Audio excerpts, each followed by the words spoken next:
নমস্কার বন্ধুরা, বেঙ্গল লাইভের চ্যানেলে তোমাদের সকলকে অনেক অনেক স্বাগত। আমি প্রান্তিক গুহ, জেভিয়ার state ayurvedic medical college and হসপিটালে ফাইনাল ইয়ার ছাত্র। সো লাস্ট 5টা ভিডিওতে আমরা কিন্তু জেভিরয়, এনআইএইচ, ক্যালকাটা হোমিওপ্যাথি, ডিএনডে, মহেশ ভট্টাচার্য 5টা কলেজের কাট অফ দেখে নিয়েছি। আর তোমাদের যারা মেইন উদ্দেশ্য হলো এনআইএইচে ভর্তি হওয়া, তারাই মেইনলি অল ইন্ডিয়া কাউন্সিলিং কিন্তু পার্টিসিপেট করে। এনআইএইচে তোমরা কাট অফ দেখেছো অনেকটা বেশি, বিএইচএমএস কলেজ হিসাবে কিন্তু এনআইএইচে কাট অফটা বেশি ছিল। এবার আমরা দেখবো যে বিএইচএমএস কলেজ হিসেবে সবচেয়ে কম কাট অফ ওয়েস্ট বেঙ্গলে পাওয়া থাকে। এটা তোমরা যখন ডাব্লিউবিএমএসসি কাউন্সিলিং এর রেজাল্টে দেখবে, সেখানেও দেখতে পাবে যে সবচেয়ে কম কাট অফ কিন্তু মেদিনীপুর হোমিওপ্যাথি মেডিকেল কলেজ হসপিটালে যায়। এটা প্রতি বছরের ট্রেন্ড। এবছরও অল ইন্ডিয়া কাউন্সিলিং এ দেখবে, স্টেট কাউন্সিলিং এ দেখবে, সেখানে সবচেয়ে কম কাট অফ যাচ্ছে। বেশি সময় নষ্ট না করে আমরা এখন দেখে নেব মেদিনীপুর হোমিওপ্যাথি মেডিকেল কলেজ হসপিটালে কি কাট অফ যাচ্ছে। আসো দেখে নেওয়া যাক।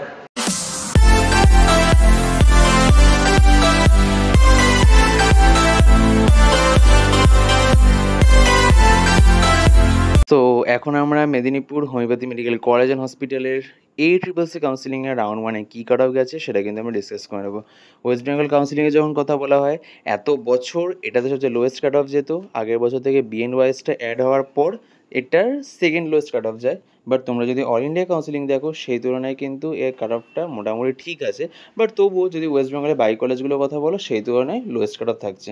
আর এটাই যখন তোমরা এবার ওয়েস্ট বেঙ্গল কাউন্সিলিংয়ের রেজাল্ট বেরোবে তোমাদের, তখন তোমরা যেটা দেখতে পাবে যে এর কাট অফ কিন্তু সেই সেমই থাকছে, অলমোস্ট এটা কাছাকাছি থাকছে। এইটা আমি বলে রাখছি। সব ক্যাটাগরিতে না, ST, EWS এগুলো বাদ দিয়ে বাকি যা যা দেখাবো তোমাদের কাট অফ, মোটামুটি ধরে চলো ওয়েস্ট বেঙ্গলে ওই সেম কাট অফই থাকবে, খুব বেশি ইনক্রিজ হওয়ার কিন্তু প্রবাবিলিটি নেই। তো দেখে নাও যে এর কি কাট অফ যাচ্ছে। জেনারেল ক্যাটাগরিতে all India cut off rank হলো 1,23,758 আর মার্কস হচ্ছিল 561। ওকে, এরপরে ওবিসিতে সেটাই কাট অফ গেছে হচ্ছিলো 1,33,353 আর মার্কস হচ্ছিল 553। তোমরা যদি আগের 3টে ভিডিওতে 3টে বিএইচএমএস কলেজে কাট অফ দেখে থাকো, সেই তুলনায় কিন্তু তোমাদের বুঝতে পারবে যে এই কাট অফটা কিন্তু অনেকটাই কম অ্যাকচুয়ালি। EWSে কিন্তু কোনো ক্যান্ডিডেট কিন্তু এই কলেজের জন্য চয়েস ফিল করেনি, সেই জন্য EWSে কিন্তু কোনো রকম সিট অ্যালটমেন্ট হয়নি এখানে, ঠিক আছে। SC ক্যাটাগরিতে all India cut off rank গেছে হচ্ছে হলো 2,97,782 আর মার্কস হচ্ছে হলো 441। SCতে আশা করছি এতটা যাবে না, এটা মোটামুটি ধরে চলো 420-22 সামথিং এরকম যাচ্ছে। দেখো কেসটা হচ্ছে হলো এইটা কিন্তু মহেশ ভট্টাচার্য থেকে বেশি গেছে।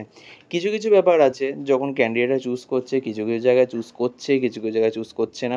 যেহেতু এটা অল ইন্ডিয়ায় চলে আসছে, তখন সেই নির্দিষ্ট সিকোয়েন্স থাকছে না। ওয়েস্ট বেঙ্গলে যে সিকোয়েন্সে মোটামুটি চয়েস ফিল করা হয়, যে সিকোয়েন্সে তোমাদের কলেজ অ্যালটমেন্ট হয়, অল ইন্ডিয়া যখন চলে যাচ্ছে ব্যাপারটা, তখন কিন্তু সেই সিকোয়েন্সটা থাকছে না।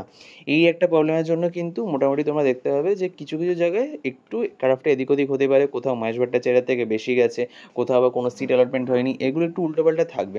এগুলোকে এত ভাবনা চিন্তা করো না যে ওভারলুক করে দিও। এটা ভেবো না যে না এরকমই ওয়েস্ট বেঙ্গলে কাট অফ যাবে। ওয়েস্ট বেঙ্গলে আমি যে সিকোয়েন্স বলছি সেই অনুযায়ী কাট অফ যাবে। কিন্তু আবার STতে অ্যালটমেন্ট হয়েছে। ওইখানে ক্যালকাটা হোমিওপ্যাথিতে কোনো ST অ্যালটমেন্ট হয়নি, কিন্তু এখানে কিন্তু STতে অ্যালটমেন্ট হয়েছে। ওটা কত? All India cut off rank হলো 3,81,802 আর মার্কস হচ্ছে 396, ঠিক আছে। এটা কিন্তু অনেকটাই হাই, ঠিক আছে। ST কাট অফ হিসেবে কিন্তু এটা আবার অনেকটা হাই। তো ST কাট অফটা প্রেডিকশন করা যায় না, EWSটা আমরা প্রেডিকশন করছি না। বাকি কাট অফ মোটামুটি তোমরা ধরে চলো, SCটা যেটা বললাম এরকম। বাট জেনারেল আর OBCটা মোটামুটি ধরে চলো যে এরকমই কিন্তু থাকার চান্স আছে ওয়েস্ট বেঙ্গল আয়ুষ কাউন্সিলিংয়ের ফার্স্ট রাউন্ডে কাট অফ হিসেবে। তো এই ছিল অল ইন্ডিয়া রাউন্ড 1-এর আয়ুষ কাউন্সিলিংয়ের সমস্ত BAMS BHMS কলেজের কাট অফ। BNYS কলেজ কিন্তু অল ইন্ডিয়া কাউন্সিলিংয়ে পার্টিসিপেট করে না, ওই কোর্সটাই ACCC আন্ডারে পড়ছে না, সেই জন্য ওটাতে শুধুমাত্র স্টেট কাউন্সিলিংয়ের কাট অফ থাকবে। আর স্টেট কাউন্সিলিংয়ের কাট অফ কিন্তু আমি তোমাদের সাথে শেয়ার করে দেবো। রেজাল্ট বেরানোর পর যখন সেই কাট অফটা প্রপার চলে আসবে, সেটা তোমাদের সাথে আমি শেয়ার করে দেবো, সেটা নিয়ে চিন্তা কিছু নেই।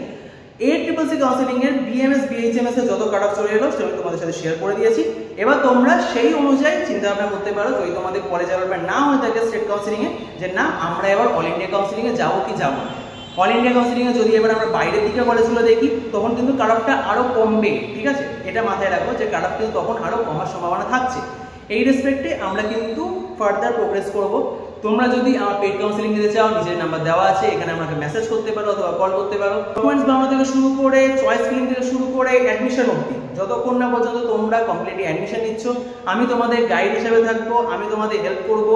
আমি তোমাদের গাইড হিসেবে থাকবো, তোমাদের পিছনে যাই তোমরা কোনো সিলি মিস্টেক না করো বা তোমাদের যাতে কোনো গাইডেন্সের কোনো সমস্যা না হয়। আমি ভিডিওর মাধ্যমে তোমাদের যতটা পারি গাইড করে দিই, বাট স্টিল অনেকের হয় যে দেখ ফার্স্ট টাইম কাউন্সিলিং হচ্ছে, নার্ভাসনেসের কারণে। আমার নিজের সাথে হয়েছিল যে আমরা প্রচুর সাপোর্ট পাইনি, আমাদের সময় এত ভিডিও আসতো না, এত কাউন্সিলারও ছিল না, বা গাইড যা প্রপার করবে যে না এটা করা উচিত এটা করা উচিত না, আমরা জাস্ট ঝাঁপ দিয়ে দিয়েছিলাম যে না এই কোর্সে আমাদের এমবিবিএস হয়নি, আমরা জাস্ট ঝাঁপ দিয়ে এই কোর্সে চলে এসেছি ব্যাস। বাট এখন তোমাদের অনেক আছে যারা তোমাদের গাইড করে, তোমাদের হেল্প করে, এরকম প্রচুর আছে। তো তোমরা যদি এরকম গাইডেন্স চাও পেইড কাউন্সিলিং এর মাধ্যমে নিচের নাম্বারে মেসেজ করতে পারো অথবা কল করতে পারো। যদি ভিডিওটা ভালো লেগে থাকে please like, share and subscribe Bengal idea. ধন্যবাদ।